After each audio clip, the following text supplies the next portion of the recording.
The foot. We're going to focus in this lecture on gait.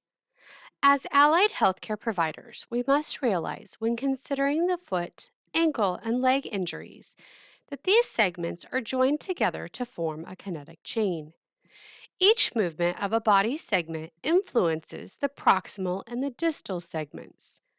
Lower extremity chronic and overuse injuries have a number of biomechanical factors involved, particularly when considering walking and running. Normal gait. Gait is how we walk or run. Normal gait has two phases: the stance phase that starts with the initial contact of the heel on the ground and ends with a toe off, and the swing phase that represents the time between the toe off and the subsequent initial contact. These 7 photos indicate the stance and the swing phases of a normal gait cycle. The stance phase takes up to 60% of the total, and the swing phase takes up the rest. At the initial contact, heel contact is occurring in the stance phase and involves external rotation of the tibia and supination of the foot. The next 3 phase stages of the stance phase are loading response, mid stance, and the terminal stance, and they all involve internal rotation of the tibia and pronation of the foot. The last stage of the stance phase is the pre-swing or toe off and includes external rotation of the tibia and supination of the foot.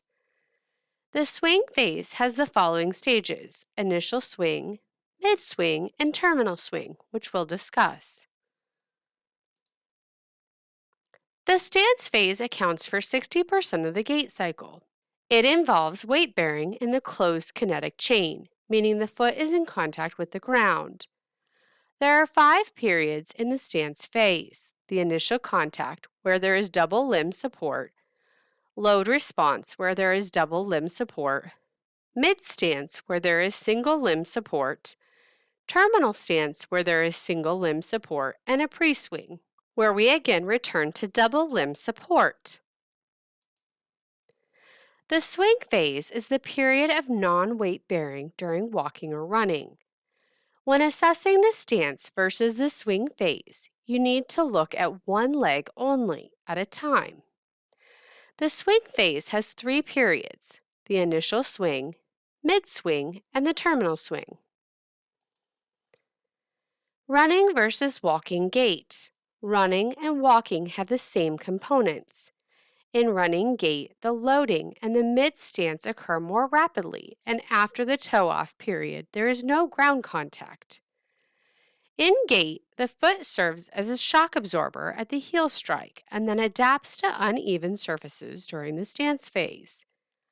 At toe-off, the foot serves as a rigid lever to provide propulsive forces and move the body forward. In the initial heel strike, while running involves contact on the lateral aspect of the foot with a subtalar joint and supination. 80% of runners follow a heel strike pattern, and sprinters tend to be forefoot strikers.